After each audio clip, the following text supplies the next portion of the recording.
Got a lightning belt on tonight.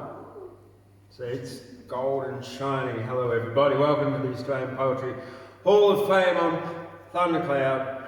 Mum calls me dickhead, idiot and James, but not the other two very often in the last 40 years or so. But yes, certainly she kept me in line when I was young.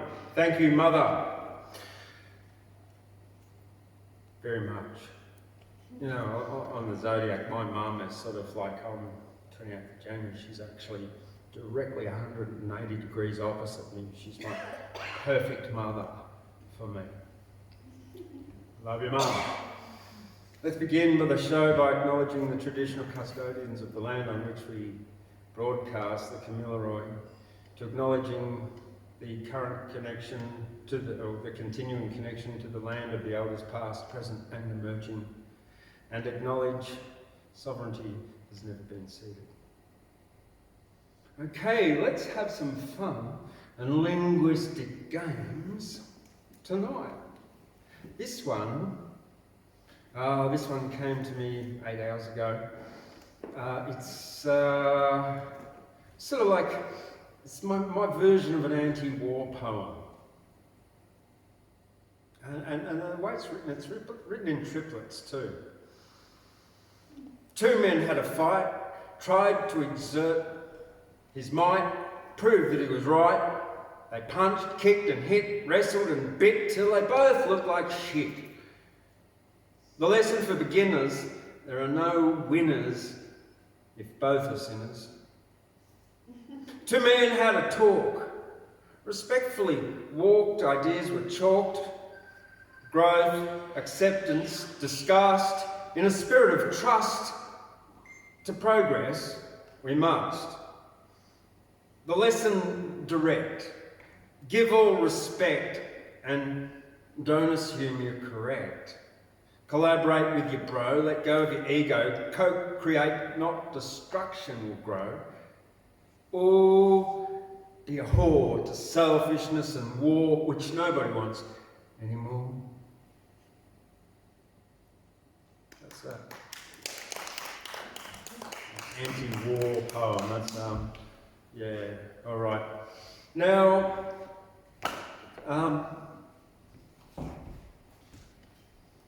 Bill Wannon selected and annotated this book of robust and ribald verse, which was published, I think, in the year of my sister's birth, not mine, 72. And so robust and ribald, so could require a language warning, but not this one, and I probably could have given you one earlier. However, as shickered as he could be, this is anonymous, and I'm going to take on the voice of the husband and the wife here. To be shickered means, anyone got any ideas what it means? It means to be drunk. It's an old Australianism borrowed from Hebrew. The song that follows is included in Sing About Volume 3, Number 3, 1959. The attribution is as follows. We recorded the tune and two verses of this, of Our Good Man, from the Singing of a Fisherman at Lake Macquarie, New South Wales. The fisherman used his own name in the song, but we've censored it out of respect for his wife. The first and last verses have been remembered by members of the Bush Music Club of Sydney. For effect, try singing this song using your own or your mate's name in place of the phrase, a bloke I know, but I'm just going to use this. A bloke I know came rolling home as shickered as he could be. He saw a horse tied in the yard where his horse ought to be. He said, "Oh, wife, my darling wife, now come and tell to me, whose is that horse tied in the yard where my horse ought to be?" She said, "You damn fool, you are a fool, you're shickered and cannot see. That horse that is a milking cow my mama gave to me. For all the miles I've travelled, 10 million miles or more, I saddled on a mountain cow I never seen before. A bloke I know came rolling home as shickered as he could be. He saw a coat behind the door where his coat ought to be. He said, "Oh, wife, my darling wife, now come and tell me, whose is that coat behind the door where my coat ought to be?" She said, "You damn fool, you are a fool, you're shickered and cannot see. That coat, it is a blanket which my mama gave to me. For all the miles I've travelled 10 million miles or more. Buttons on a blanket, well, I've never seen before." The bloke I know came rolling home as shickered as he could be. He saw a head right in the bed where his head ought to be. He said, "Oh, wife, my darling wife, now come and tell me, whose that head right in the bed where my head ought to be?" She said, "You damn fool, you are a fool, you're shickered and cannot see. That head, it is a cabbage which my mama gave to me. For all the miles I've travelled, 10 million miles or more, whiskers on a cabbage I never seen before." The bloke I know came rolling home as shickered as he could be. He saw 2 boots beneath his bed where his boots ought to be. He said, "Oh, wife, my darling wife, now come and tell me, whose are those boots beneath the bed where my boots ought to be?" She said, "You damn fool, you are a fool, you're shickered and cannot see. That is only a chamber pot my mama gave to me. Oh, for all the miles I've travelled, 10 million miles or more, spurs upon a chamber pot I never saw before."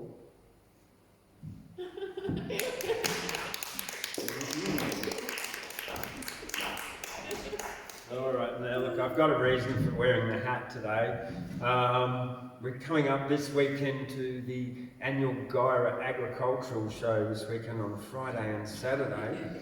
Now, behind me, that side, my left, your right, is Nancy Keesing, and she was born in 1923. And what's interesting is that the poem I'm going to read to you mentions the Guyra ghost. Yeah, I know. Ooh. And the Guyra ghost was around in 1921. Now, a bit of background about the Guyra ghost. Well, let's start with, first of all, Guyra. If Guyra ever floods, the rest of Australia's in really big trouble because it's 1,330 metres here. And you'll get that a bit later in the poem when we mention the Guyra ghost.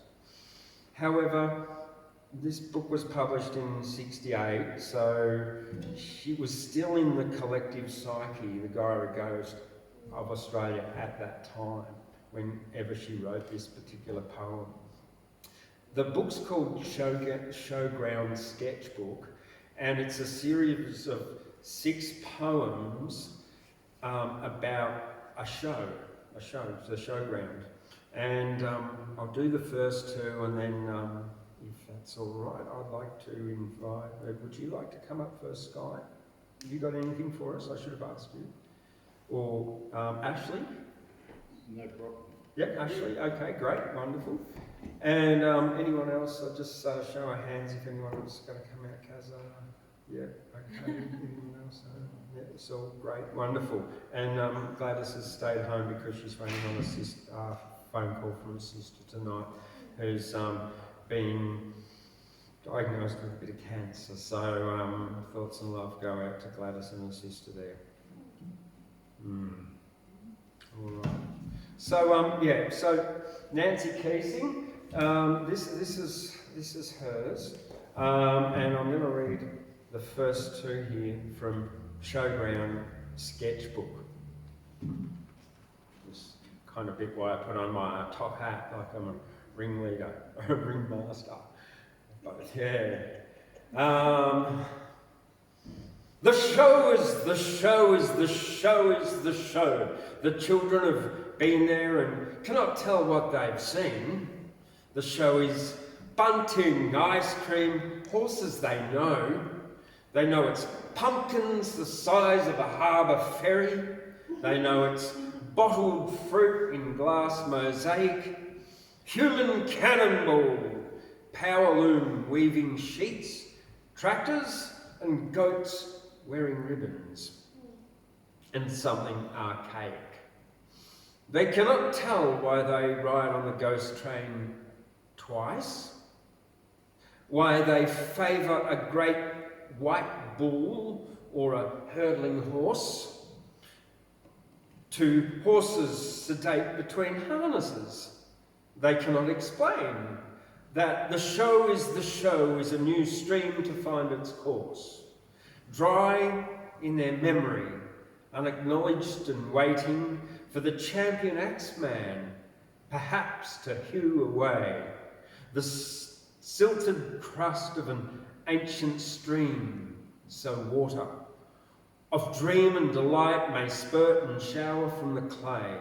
Is carnival an orgy of popcorn and cola, of clownish hats and tinsel icons on sticks? Is sample bags and mud and manure and jostle, contest prizes, heat is mortar and bricks? Is the wall of myth the innocent perceive?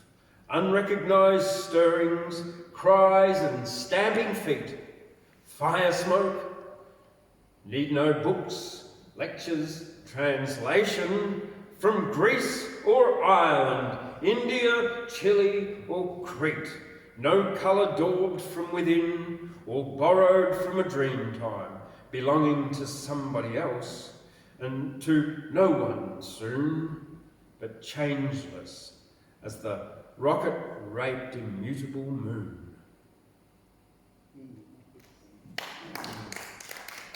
So yeah, that's number one. So this is the one, number two. In fact, I think I might read the whole series in all 6 poems here of the Showground sketchbook before I get Ashley up. So, because they're just such, it's a really nice series.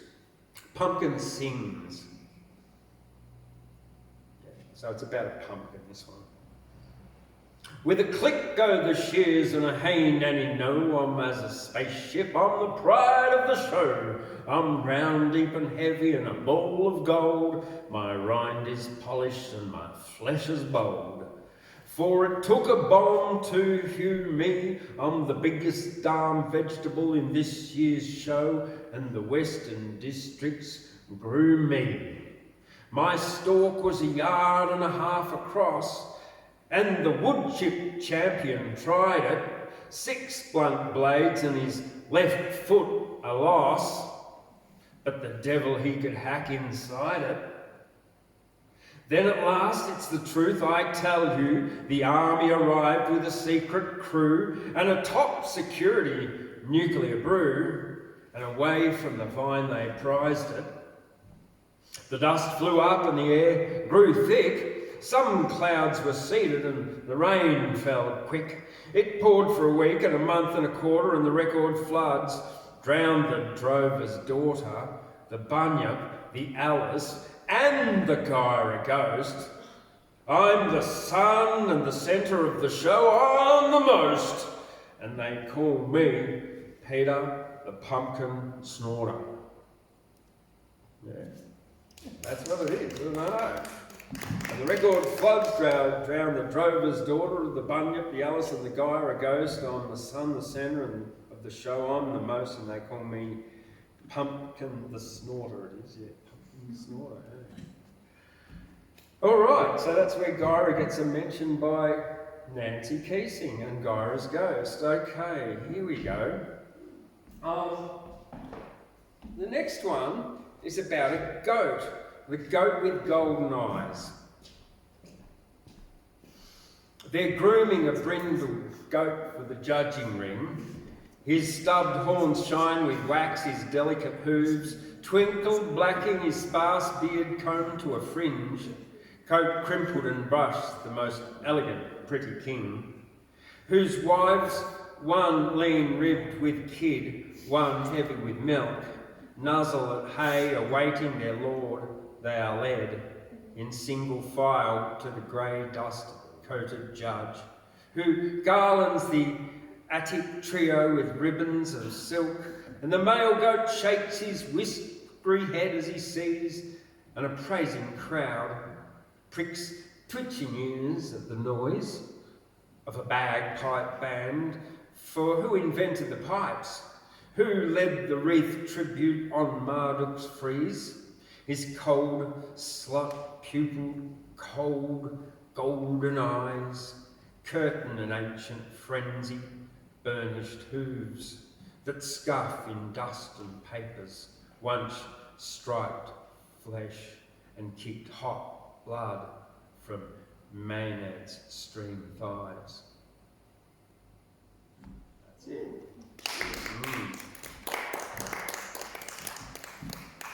Yeah. Actually, I will call it a pause there and then break because the other three are quite long. So I will invite Ashley Albanese up. Thank you, Ashley.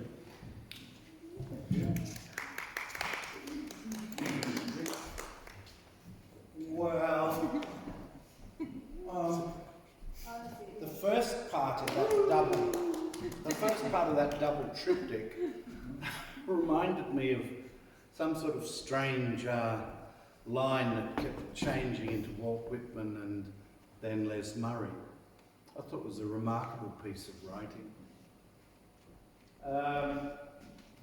She was 20, roughly 20 when the atomic bomb was dropped.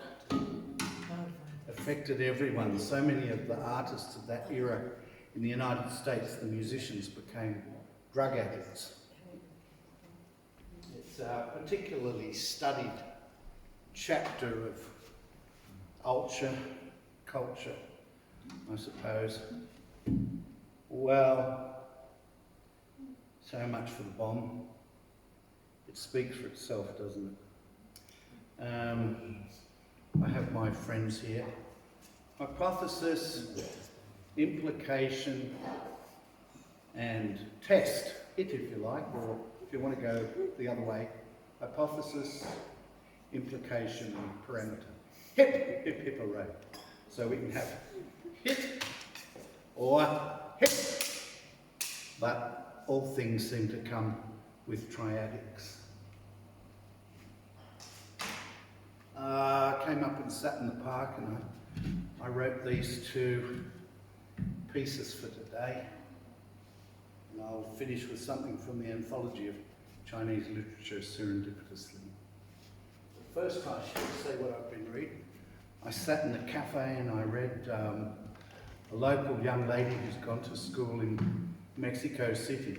So be sure to read her outpouring of amazement that did, for me anyway, as she had her first 10 days at school in Mexico City. Ingrid Chilcott Guyra. And it's a name that's worthy of the permutations that she's gone through already as a person learning about the mysterious land of Mexico. I read that in the cafe this morning. They're strange like the Mexicans, you know. You get this impression that in the Mexican-American War of 1848 it was a steamroller affair. Not at all. The last main battle of Buena Vista, the Mexicans were winning it with this large renegade of Catholic Irish gunnery experts, and they were winning it. Santillana laid out his formations, and it was a day-long battle. And right at the moment, because I love to study these things, right at the moment of the hammer meeting the nail, the Mexicans seem to have had a religious moment and virtually gave up fighting. And no one has ever been able to explain it. That's why I had the long talk about the young lady going there. It's a mysterious place, I think. Well, I actually heard from John and Ono and Baz of the Baz. After a year away, they've come back to say, well, Bazza, here we are. Yes, it seems so. They're out in the mall. And Bazza looked over at me and he said, look at your mate, Mr. Albanese, Jono, sitting over there.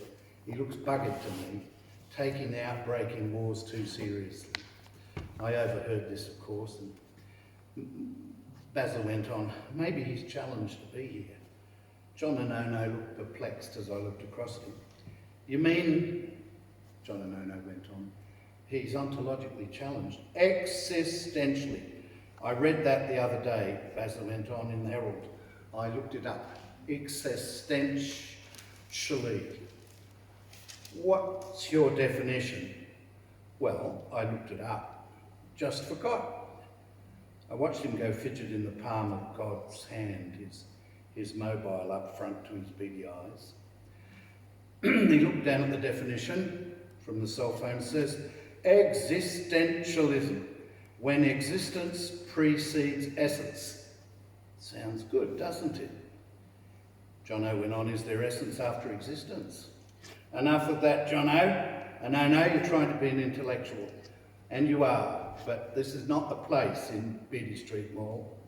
I noticed they were both agitated, tracing circles in the air. Baz of the Baz had a blue stick and Jono a white one. And I thought perhaps they were holding the annual general meeting of the Armidale Dirigible Hostelry Association. I looked on expectantly. Jono and Baz were looking alarmed. Noticed there was a mobile, probably switched on Secret Service high-tech listening device under the public bench. It was just sitting there, a little black cell phone, and I imagined it was switched on with the CIA and the NKVD and the MIW and the MI6 listening in, because really we can see the trend of the future through Baz of the Baz and John and Ono. Did they know? Did they know they were being listened to? You're in the fashion now, Baz. Oh, I'm adding to it too. The new balloons you're designing in the garage, you know, Baz, the new balloons. Too right, I'm designing weather balloons. This is all part of their urge to create a tourist hotel, floating hotels on the table. Yes, John and Ono went on to analyse weather patterns, do the full gamut of scientific research when they go up. Bugger, no! I'm a lofting dirigibles that are going to create their own weather circumstance. Control the weather, John and Ono. That's our pitch. From now on, New England will be controlling the weather. I could just hear this from the opposite bench. Jono gazed at me. Our eyes met furtively.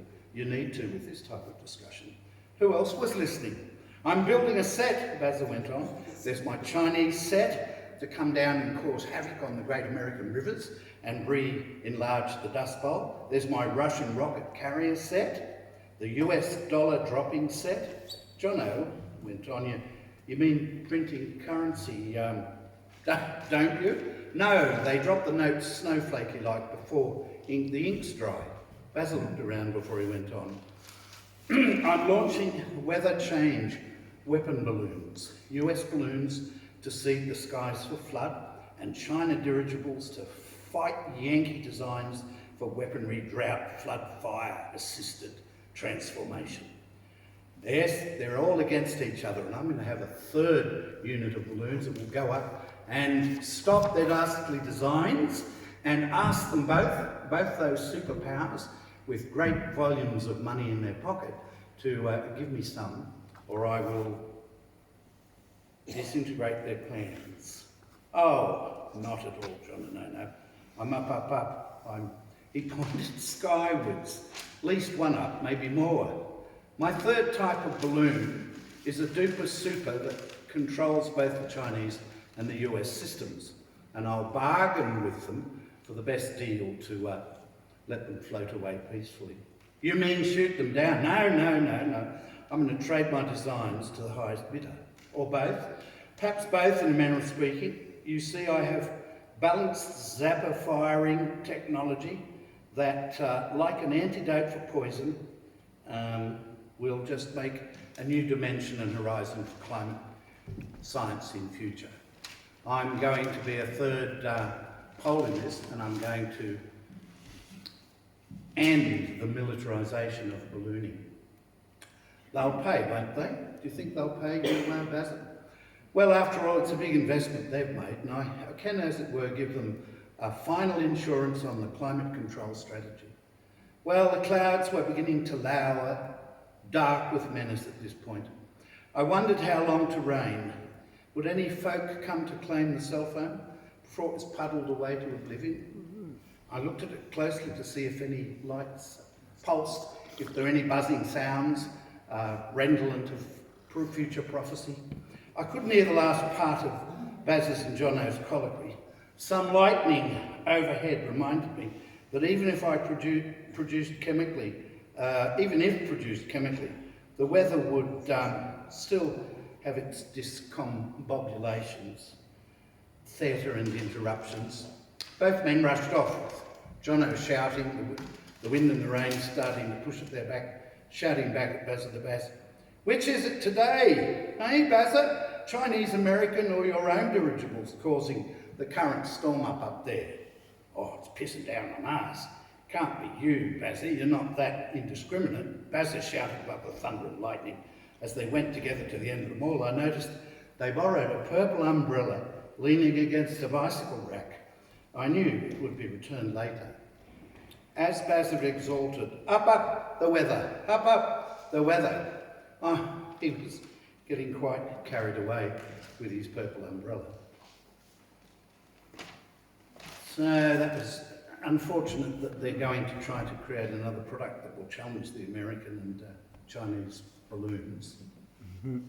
So this is a poem about war that I wrote while I was listening to James's Minestrone Soup. Mm-hmm. You can listen to that soup. Mm-hmm. There are two comrades buried in Uluru Cemetery. But first it gives me great pleasure to preview Basil the Baz's latest experiment.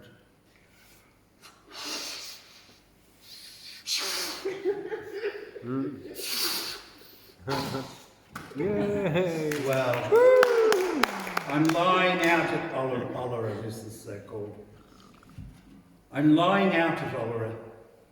The General says to me, "We're going close to see proud Boney's knee." "What shall we see?" says I. "Stay close to, young aide-de-camp." And I set off provisioned with the General's favourite soups and beans and things he liked from India. Something he did forget, as great the army, great set off for Waterloo, the near-run thing, the mournful plain.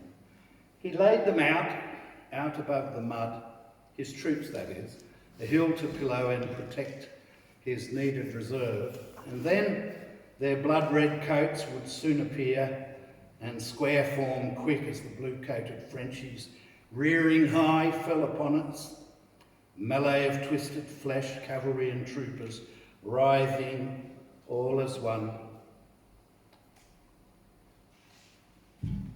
I watched Wellington eye off, tensely afar, Bonaparte's late afternoon assault. The regal step of his old guard, their brave aplomb, go down the way we all must go. And Wellington knew, ho-ho, better than all, what that scene out in front portended. I'm lying out at Oluru, telling the kids swishing tennis rackets somewhere in the 50s or 60s of that steamrolling century, a Guyra crazed to show where they were there with the latest articulations of all the sport. They listened carefully when I recounted between sets the bounce of battles, this and that, side of the line, the cannonades at deadly play. Play on, boys! The long summer arvo light will be remembered, looming through as Guyra light does. His beard, time. Oh, there is beard, time, and yours collected story-wide. He knew, you tell the kids. And those their bands, the other kids, that in the granite soil out at Olera way, comrades from Waterloo, lie earthed forever. There's two fellows from Waterloo in that graveyard. One was Lord Wellesley's aide-de-camp, and the other one was just a soldier who was there. And there are 18 other comrades of the Battle of Waterloo scattered around this tableland. 20 altogether, which is a remarkable piece of history. So I'll finish with a culture that's more peaceful than ours, in spite of the images we get of it in this chapter of history from a Western point of view. Chinese culture, if you look at the hundreds of millions involved, nearly always through its history has been perhaps too passive for its own good. So I will read, you see, Yan Xuan Tune River Tales. I come from a river land. That's why I live here, because I think the river land is going to have more and more flooding and heat down there over east. So, autumn rain, no moon, no night, drip, drip, poor, poor, lamp gone out, pallet cold, hating loneliness, pretty witch unbearably sad. West wind rustles faintly in the bamboo by the window, stops and begins again. On her cold cream cheeks, 2 teardrops hang like jade. How many times he promised, when the wild geese come, he broke the date. The geese came back, he didn't.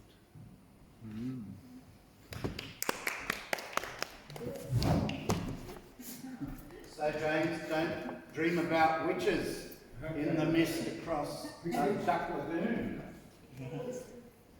Okay, thank you, Ashley. Love very much, and it's really lovely to hear John and Ono back again. Paul asked. Oh yes, he'll be watching it when I eventually get uploaded. Audio over internet problems. There is such a fashion in ballooning too. All right. Well, speaking of fashion, well, I've just been over there and I've chosen some costumes for the next 2 poems. The second one is a bush boy, and the first one, well, I figured this kind of looks like it'll suit what I'm going to do. So remember, we are at the show, and I hope it fits. I didn't even try it on first. It's beautiful, James. It's just right. Thanks, Saul. The right length and everything. I need a seat to actually do this because she's supposed to be sitting down as she recounts this. Would you like to see? A stool. Can you push the stool in? No, it's all right. I'm just joking. I'll be right, actually. It's probably better for me to stand up here. So remember, we're going through the Showground sketchbook. This one was written a little bit after World War II, as you'll quickly guess. And it's called Reverie of a Mum. That's hence the dress. I'm at the show in my best. Yeah. I'm there with you, James. I'm loving it. I like pink dresses. Men are folding. Okay. Here, let me rest me feet. The boys have gone to try the shooting gallery. The girls are off to prospect for boys. Here, let me drop me bundle of bulging sample bags. I was lucky to find this seat in the shade away from all the noise. We came on the early bus. We seen the fruit and the jams, the handicrafts and the flowers. Bacon like marble, hams, big as the side of a palace, wheels of golden cheese, like one of them old chariots from them spectacle films. And geez, the cake's done in royal icing. There was one great galleon, clever, and icing, sails, decks, ropes. You could hardly credit. I never seen such a cake. It took me back to that Spanish gob off the Yankee ship in the war years. And a lying, promising slob he turned out. Now, my eldest, Marie, her eyes are funny, but as hot and black as that little goat's feet. And she's a stuck-up slut. She's got ideas of the stage now, since we let her stay on at school. And they chose her for Cleopatra in that play they done by the pool in Hyde Park there. It's queer. You marry and you settle down, like they say, and you never think of the boys who've done you brown. Geez, when I think of me hair with frangipanis and a high pompadour style, I used to swing as if I owned the sky. There was that night in the Dom, I'd tan my kids if they went where we used wartime, but all around was the scent of gabardine coats and hair oil, and frangipanis in the night, whispers rustling and the giggles when one yank shinnied up the light and took out the bowl. My God, but those boys knew what they wanted. The whole world turned on velvet. The sky came down and panted like a dog that's been running. Them fig trees rattled that sky leaves. Well, it isn't like when you settle. If my hubby knew, funny though, I grieves for them boys, just sometimes. And the vice squad out on their surfboats, treading the Moreton Bay fig leaves. Fig leaves? We up and we scoots with my Spanish yank having zip trouble. It was funny giving the coppers the slip. That frangipani night laughed with us, and we dodged through the loo on their ship. And we all took a sickie from the factory when they sailed. See yous again! Then the boys, the grey boys in Jungle Green came home. And that was my castle in Spain.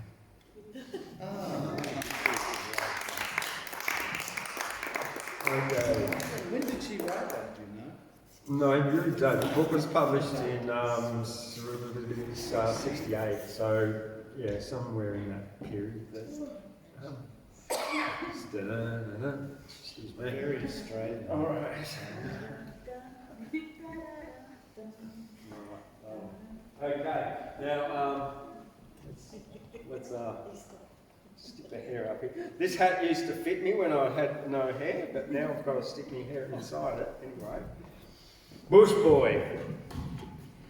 Dad's off and I'm left with the bull. Cripes, I've scrubbed his hide, I've raked out his straw and pinned up his ribbons. And I've smoked 3 fags outside. I'd slope to the harbour if I could, where the yachts like moonlight sheets float on a frosty paddock, and rock your heart to their sleep. And when it was dark, I'd make for that flat somewhere at the cross that the harvester salesman knew. I'd saunter in and I'd toss my wide-brimmed outback hat onto, I don't know where, onto a plushy divan or a gilded sort of chair. Cripes, I can't feel in the details, but not I'm bleeding sure like an evening down at the School of Arts, and the hat pegs rang by the door. I'd peel out the roll from my kick, sort of nonchalant and slow, and look the dames over cool, and sink a beer for a glow. And the dark girl with stone eyes, and the blondie with wheaten hair, and the green-eyed bushfire dame would sing, "Here's a millionaire."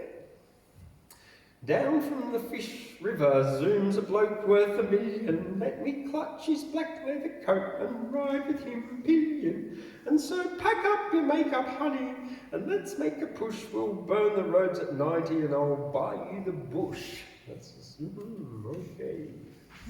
And I'll start a new TV channel for the plains of the West, and you shall be my only talent and win the talent quest. With armloads of plastic flowers, we'll deck out my white bull with lurex thread of his blue ribbons and ride him till nightfall. Cripes, next year I'll square it with Dad.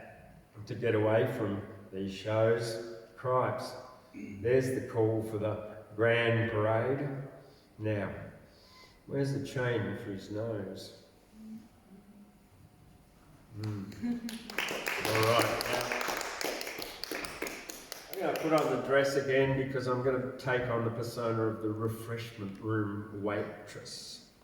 Now, if I can work out how this goes. I could have burnt that on the light bulb, that one. He just likes the dress. Oh, you haven't seen my other pink dress though. It's better. It's much better. I don't know if I can put this one back on the shelf afterwards. Come on, mate. It's used. Like me. Refreshment room waitress. Oh, God, I'm tired and I could die. And God, I know that I must. Here's your tea and here's your pie. I'll be scrapped like a chewed old crust. Off life's grief-splattered plate and they rinse me down the sink. You get extra for working late. And what you deserve if you think.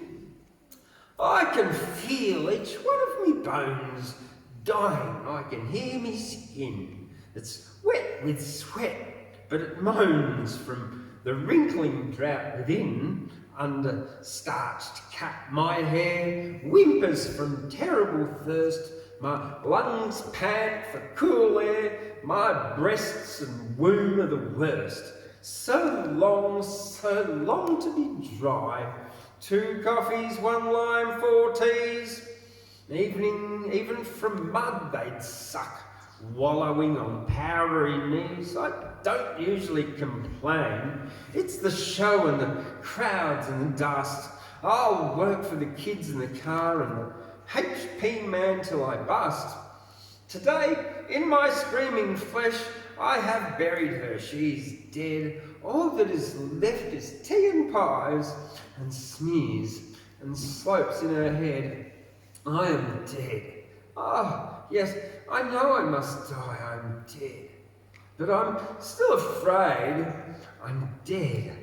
But I'll snatch some tea for myself while they're all at the grand parade. You can see out there in the sun, animals, cops, crowds go into the ring. I'm dead. It's the show. It's the show. It's the show. It's the show. Is the show a sleeping child?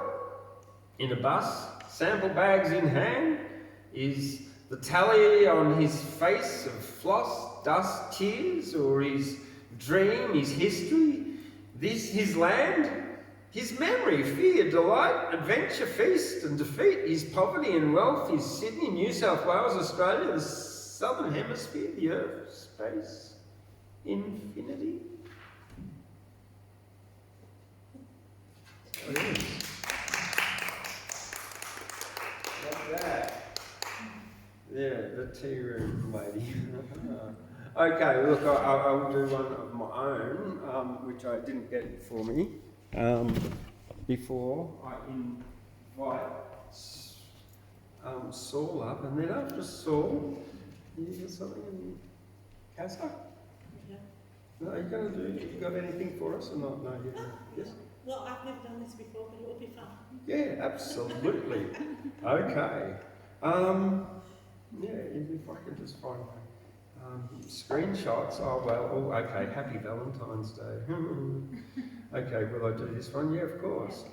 So this one I wrote at about 12:57, well, 12:53 a.m. I started writing it. I remember that bit much.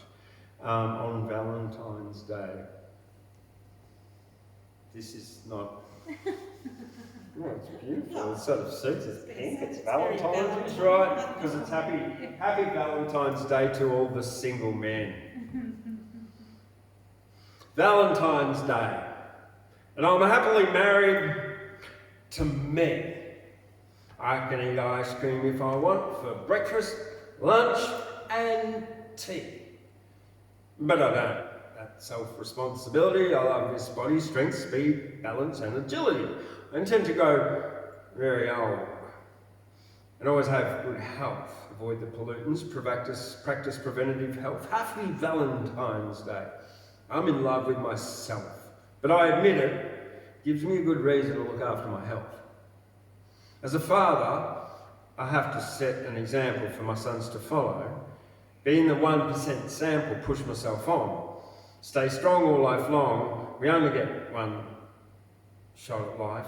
Let's make life healthy all day long. Happy Valentine's Day. This is what I'd write in my card. I love you, but you could always go the extra yard. There's always room for improvement. 1, avoid distractions. 2, recognise when anxiety causes inaction. 3, stay open, avoid joining factions. 4, have more positive human interactions. 5, focus on execution of goals with actions and plans. 6, personal growth and achievement are the responsibility of a man. 7, stand tall and straight. 8, daily breathe and meditate. 9, your daily exercise regime is great. 10, eat less bread. Feed your head. If you do all I've said, you'll be healthy until you're dead. Happy Valentine's Day to me. You are free to be what you want to be. Happy Valentine's Day to me. That's it. All the single men, all the single men, put your hands up. Something like that. All right. Who did I say was next? Saul. Yeah. Saul.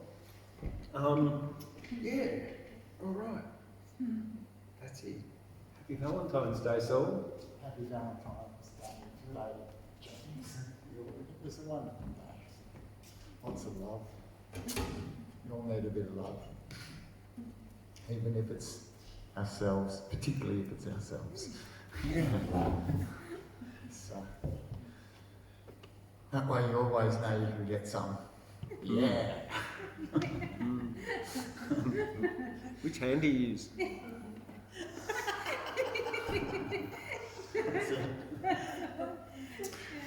Well, it's a beautiful interlude. I was going to put this one last, but I better put it first because it's a bit lovey, you know. Tales of the Moon and all. Yes. Tales of the Moon. Okay. Pouring from the moon, splashing through the trees, making love to you, making love to me. Highlights in the shadows, shadow all the rest, cascading on our love. By moonbeams we are blessed. Drawn in from the sea, drifting through the dunes, making love to me, making love to you. Animates the shadows, sighs love songs through the grasses. Carries off our sweat, our scented sweat, the breeze cools our pumping asses. Openness, connection, we fall onto the lover thus, making love to all, making love to us. Meeting in the shadows, they are melted by our flame. The sky above inspires what the earth beneath maintains. Little love poem, that one. Okay, now this is one I have just sort of lost it now. I just wrote it. Here we go. I was inspired when I came in about, started I think with a bump on a pole and I went to pole dancing so I've got a little part one kind of thing happening. Okay, I didn't quite have enough sort of mental capacity to do where I want to go with it, but this is the beginning. It's a cosmic pole dance as we spin about our north-south holy thing and trip the light fantastic every day. Pole dancing every night, swirling till dawn's fair light, till Lucifer falls at last, slain by day. The pole dance carries on to the beat of our solar drum, and there we go, we've twirled another day. Those twirling days keep twirling, while the moon joins in stargazing, that'll be. Mate, typing has gone all wonky. Stargazing, in love with Guyra's pole dancing ways. So that's part one.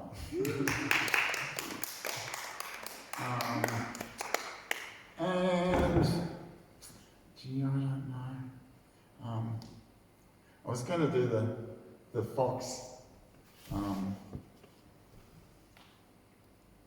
I don't know if you've ever heard the fox when he went into town, you know.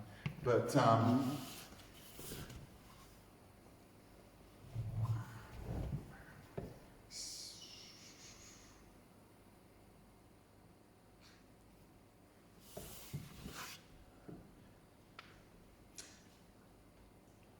may as well do the fox, can't find the other one, so it's sort of a song, but I'll do it as a poem with a little repeating them. The fox went out one winter's night, and he prayed for the moon to give him light. He had many a mile to go that night before he reached the town. The town, the town. He had many a mile to go that night before he reached the town. He went to the place, and there within, the ducks and the geese were kept therein. He said, a couple of you'll grease my chin before I leave this town. Town, oh town. A couple of you'll grease my chin before I leave this town. Well, he grabbed the grey goose by the neck, and he slung her right across his back, and he didn't mind the quack, quack, quack, and the legs all dangling down, down, down. He didn't mind the quack, quack, quack, and the legs all dangling down. Well, old Mother Flipper-Flopper went to the, poked out her head. She went to the window and poked out her head. She cried, John, John, the grey goose is gone, and the fox is on the town, town, town. She cried, John, John, the grey goose is gone, the fox is on the town. Well, John, he went to the top of the hill, and he blew his horn both loud and shrill. But the fox just ran off with his kill, and he didn't look back at that town. Town, town. The fox just ran off with his kill, and he didn't look back at that town. Well, he got to the place, and there within, there were the little ones, 8, 9, 10. They said, Daddy, you better go back there again, because it must be a mighty fine town, town. Daddy, you better go back there again, because it must be a mighty fine town. Well, the fox and his wife, without any strife, they cut up the goose with a garden knife. They'd never had such a supper in their life, and the little ones chewed on the bones of. They'd never had such a supper in their life, and the little ones chewed on the bones of.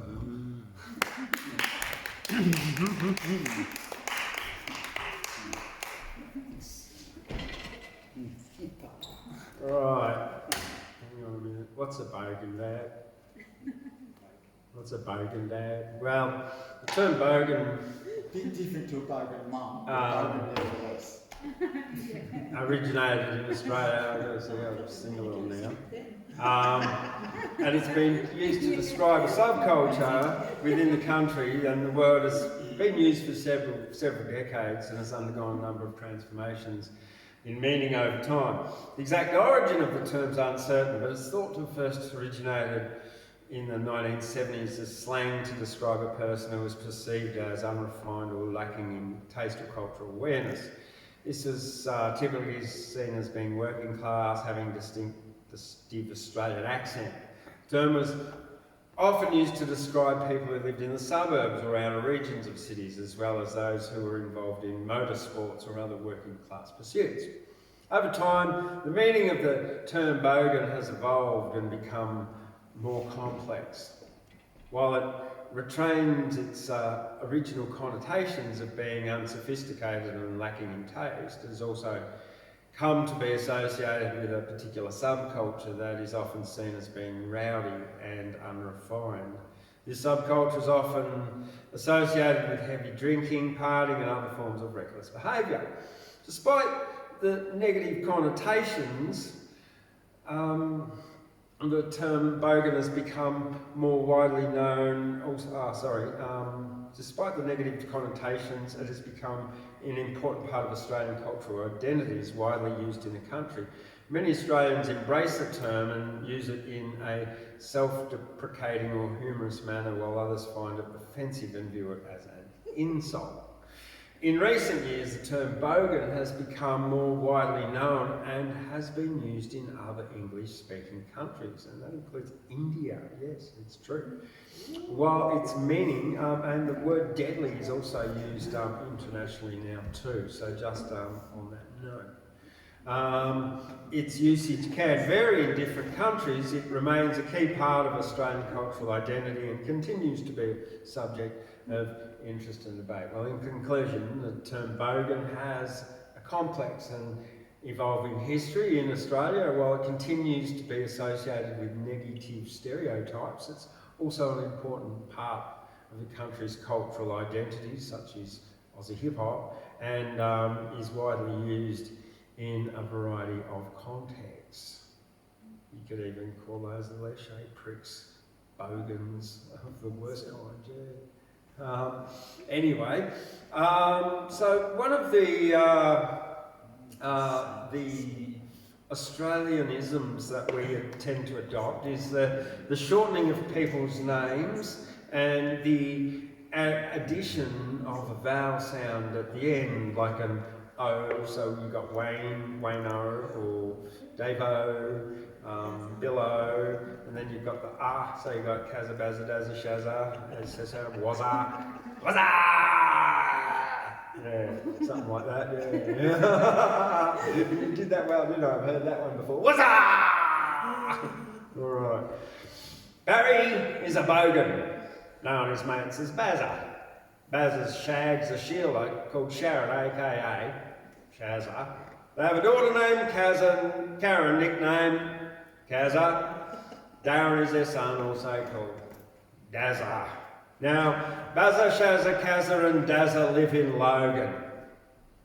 Shazza has a loud voice and is never quietly spoken. Dazza loves billies, but Kazza loves token, joints, VB, Commodores and Winnie Blue smoking. Every night you'll find Bowser at the pub with his best mate, known as Grub, who walks along the street picking up ciggy butts, and Grub has this habit of playing with his nuts. Grub likes bare feet, and Bazza wears thongs, and when they're pissed they love singing Akadaka songs. Cooking snags on the barbie with a pair of tongs while Shazza and a girlfriend pack the fellas' bombs. Dazza drifts his Commodores around the street bends, Kazza's always swearing and often offends. Bazza loves the massage parlour with his Asian girlfriends, and an extra $50 always ensures happy ends. Yeah. And just on that note, I do not condone the exploitation of trafficked Asian women in massage parlours throughout our capital cities either. That's disgusting. That's just my opinion, but I think it's wrong to exploit women like that for massages and wanks. Yeah. And I'll move on. Otherwise, thank you very much. Yeah. All right. Did I end up doing the Pareto last week? Bazza in the face there for a second. Oh yeah, I'd like to punch him in the face. Yeah. Now, do you know the Pareto principle of economic distribution? If Gabriel was here, I'd get him to explain it, but I don't need to because I'll explain it. So the Pareto distribution is pretty much the 80-20 rule, and resources get distributed where they're most efficiently done. But the 80-20 rule is that sort of like 80% of the 20% of the workers, the wealth is created by, or whatever it is. 20% of the people end up with 80% of the wealth, 80% of the people end up with 20% of the wealth. But you can put this principle all across all different things in life, and it applies in many ways. But this one's called Pareto. There are few creators and many consumers. Few entrepreneurs, many pusher-broomers. Few entertainers, but they have many patrons. Lots of nurses, but very few matrons. This is the way of the world that I see. There's much less land and ocean and sea, lots of houses to live in, but not many parks. The Pareto principle results in hierarchy. There are many movie watchers, few filmmakers in this world. There are more kind givers than takers, more pushers of brooms and bosses at the top, less businesses succeed than those that flop. Some write books, but many more read, far more fail than those who succeed, more settle for less than striving for their best. Only the top students get a HD on their test. Many more have poor health and look after themselves. Only one Santa Claus, but there are many elves. Hierarchy results, whether you like it or not, there's more average, mean and median than extremes at the bottom and top.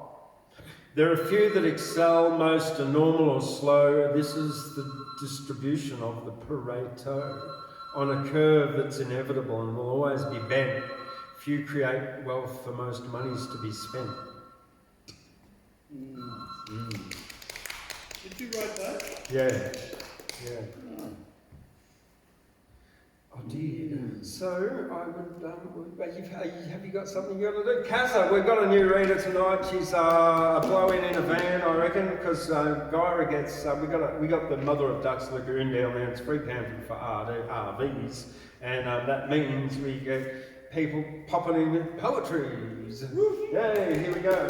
Planting more seeds to grow poetries. Kazza, what's your other name? Thank you. Introduce yourself, please. I'm Kazza. Tough. There you go. How's that? Okay, so I came into town for a wander through town, and yes, I am in an RV travelling around, and I just wandered across this place, and then we got talking, and I said, what's going on tonight? And he said, we got a poet's night. I've never been to a poet's night. Oh, well, I have with other poets, but I've never actually stood up and been a poet. So I wrote a poem the other week, and I've got some other things there too. So anyway, we'll see what we'll do. I'm just a rolling stone here for a few nights, loving you so tenderly, holding you so tight. The universe sent me along to soothe your tortured soul, to let your troubled mind know you can have a goal. But remember the deal, there's no strings attached, no future between us, no plans hatched.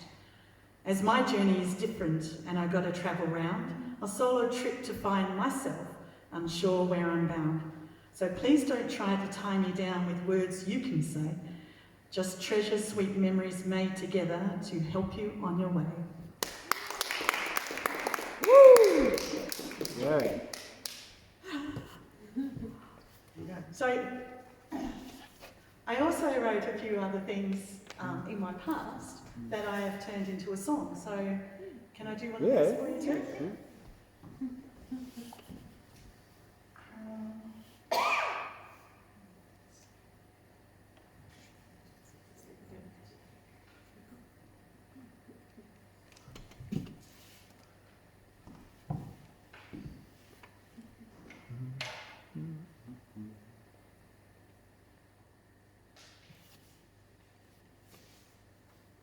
I feel nervous now.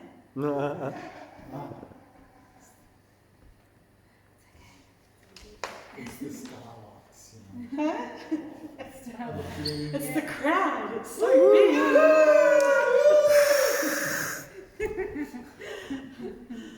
So, yeah, this one is called Tassie Ground. So I grew up in Tasmania. I'm a Tassie girl.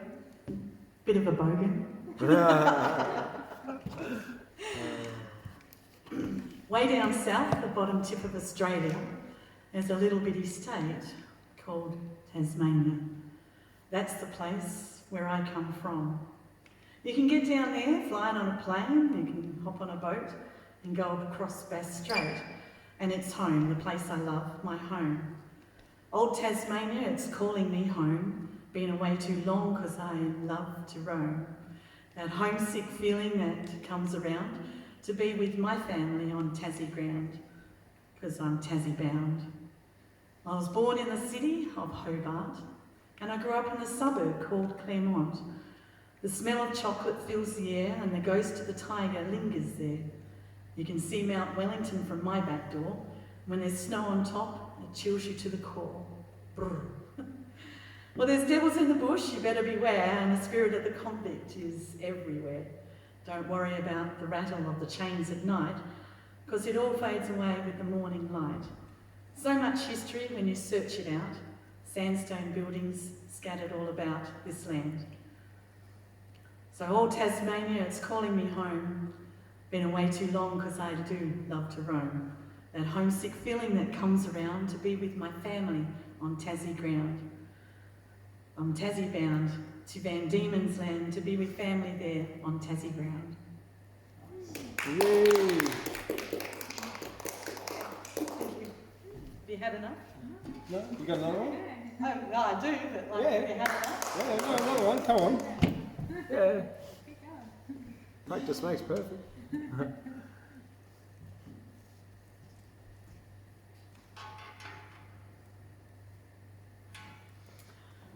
Another man.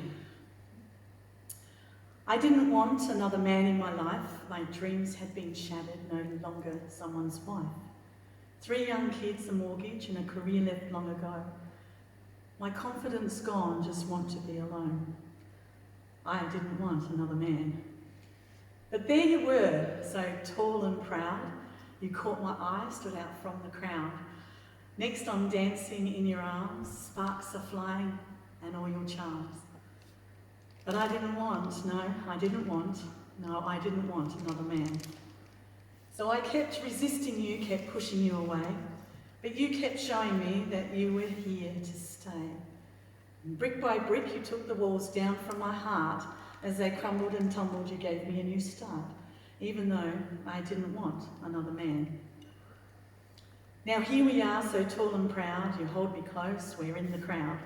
Still love the dancing in your arms, sparks still flying, all your charms. Now I want, yes, now I really want, yes, I really want that man. And now I have, yes, now I have that man. I'm so glad I now have another man. Yay. That's it. Thank you. Kazza. Well, that's look, this is fantastic because part of the mission statement here is the Australian Poetry Hall of Fame is to nurture new poets, and so yeah, your first time here. Yeah. Woo! Congratulations. Yeah. A few little funny animal ones I've got. They're kind of whatever, written in the middle of the night, whenever. Deep in the ocean lived a fish named Fred, and he had his own light hanging off his head. In the dark, little fishes were attracted to the light, swim towards them, and he'd eat them in one bite. Until the very day his light attracted a shark, which swallowed Fred whole in the ocean dark. But it wasn't the end of Fred, he wasn't dead. He swam out the shark's bum with a light on his head.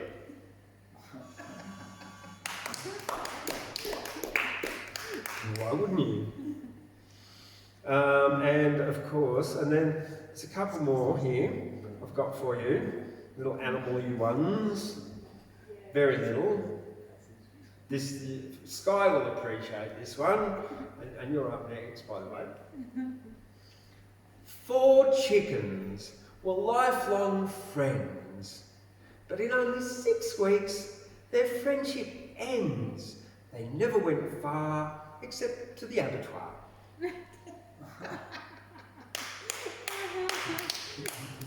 Yeah, it's true, isn't it? True story. True story. Right. Okay. Actually, probably in the blender. You know, we made into nuggets. Okay, this one's written. It's 3 verses written in the form of a lyric, and it's inspired by the famous Australian insult of Barry McKenzie. I hope your chooks turn into emus and kick your dunny down. There once was a farmer named Mick who raised an abandoned emu chick that never went cluck. One day ran amok and gave the shithouse a good kick.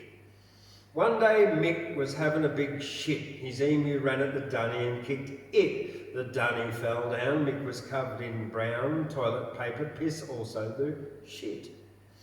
Mick the farmer had had enough. He decided that he would get tough. His emu would shoot, then he'd feel beaut. But the emu went hid in the brush. The end. Yeah. All right. Welcome, Skye. Okay, but I'll adjust that one.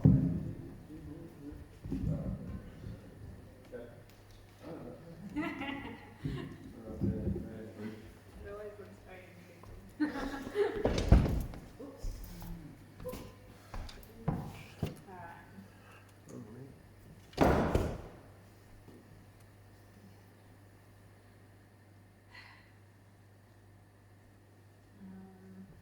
This one's disgusting as you are. I'll start with the disgusting one. Disgusting as you are, I still want you. Disgusting as you are, I still need you.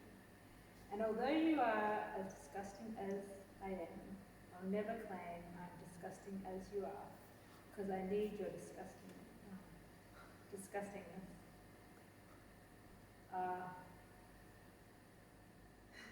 I need your disgustingness to feel okay about my disgustingness and my disgustingness. I think some of that's I copied and pasted, and it didn't copy and paste all of it. Okay, that's all right. Oh, good. Oh, that was true. Disgusting. Yeah, well that's what discussing, the disgustingness is what it's supposed to be at the start. Not disguising the disgusting. That's alright. I'll go on to the next one. A moment in confliction. Attractable, retractable. Then I can't retract it all. Reflecting, then rejecting, emotionally subjecting all. Slipping through my fingers, not knowing if I want to fall. Please let it be a soft treble, not to the hurting and reverting to what I've always known before.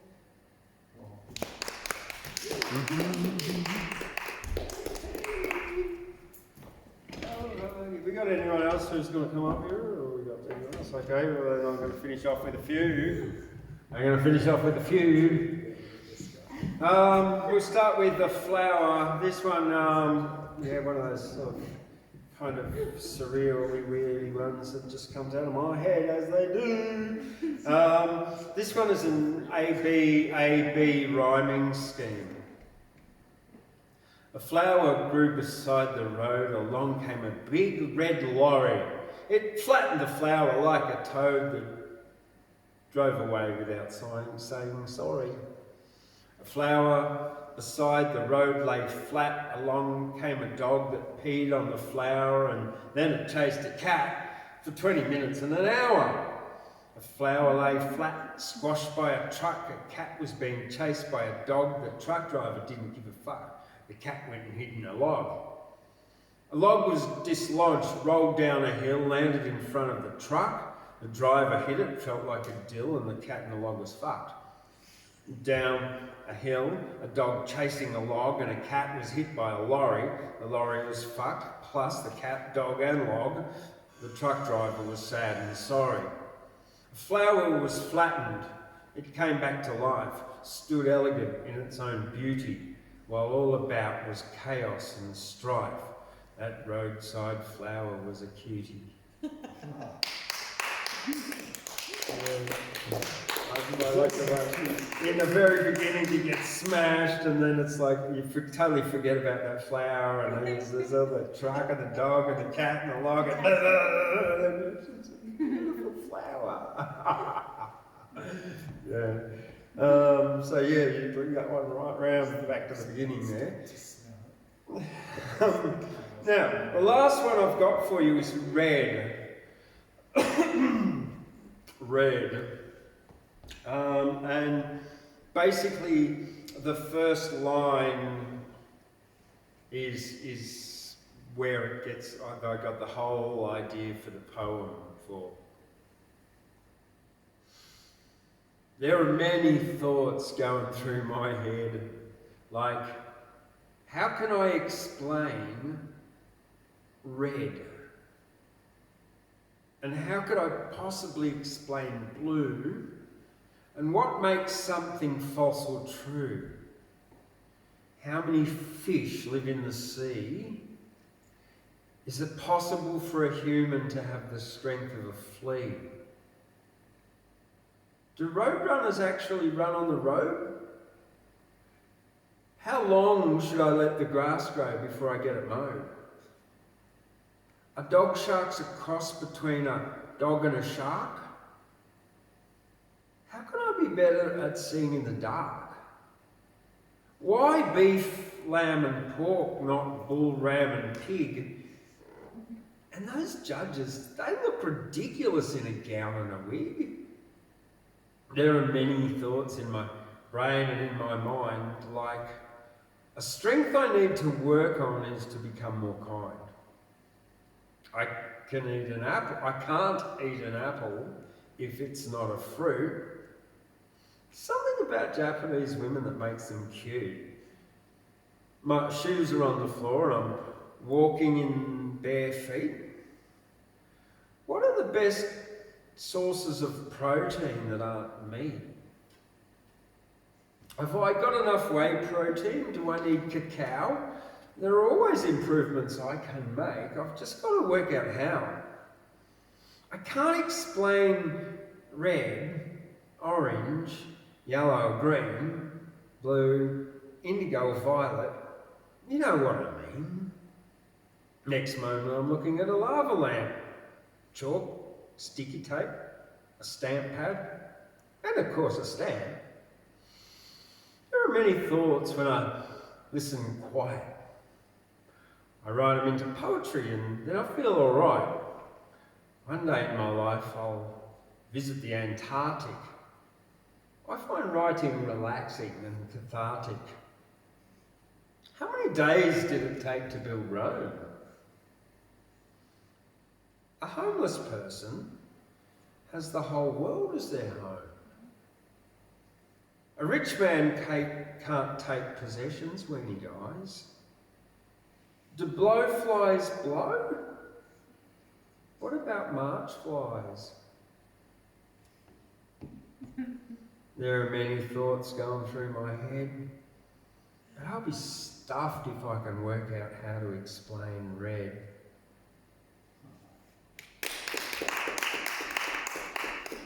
Thank you very much. Well, that's it for me tonight. For you guys too, unless there's anyone else would like to add something delicious at the end. No.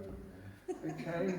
Have I got anything else? I do have something else. I know I've got something else. Sing us a song.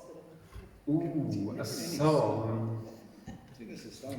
Rolling, rolling, rolling, though the streams are swollen, keep them doggies rolling, rawhide, in wind and rain and weather, sharing love forever, wishing my girl was by my side. All the love I'm missing, good bitters, love and kissing, is waiting at the end of my ride. Move 'em on, head 'em up, move 'em on, head 'em up, rawhide, ride 'em in, count 'em out, ride 'em in, ride 'em in, count 'em out, rawhide. Thank you very much. Just out of the blue there, yeah. I can hold a tune, okay, and that's it, and that's it for me tonight, except for I don't know. You know, just playing silly games. James rhymes with names, Thundercloud rhymes with loud, sounds like blow lightning about, left side, right side, upside down. I always like being a clown. That was just some bit of shit I wrote, yeah. And I like there's much more that I've written during the week, but it's not all worth doing because you know you write some good stuff, you write some bad stuff. Oh, I like this quote. Before let's on an ending note. This poem was inspired by Jordan Peterson quote. Confront the things that frighten you forthrightly and with courage. Yeah. So, don't run away. You can overcome. Take a big action. Don't sit on your bum. On a hero's journey, a goal, execute a plan. The point of no return be an action human. Action human. All right. Well, that's it for me. Thank you very much. If you've liked that tonight, give it a thumbs up. Subscribe on the channel too, because we need more subscribers. Leave a comment. It helps in the metrics and stuff. And thank you very much. Good night from everybody. See you.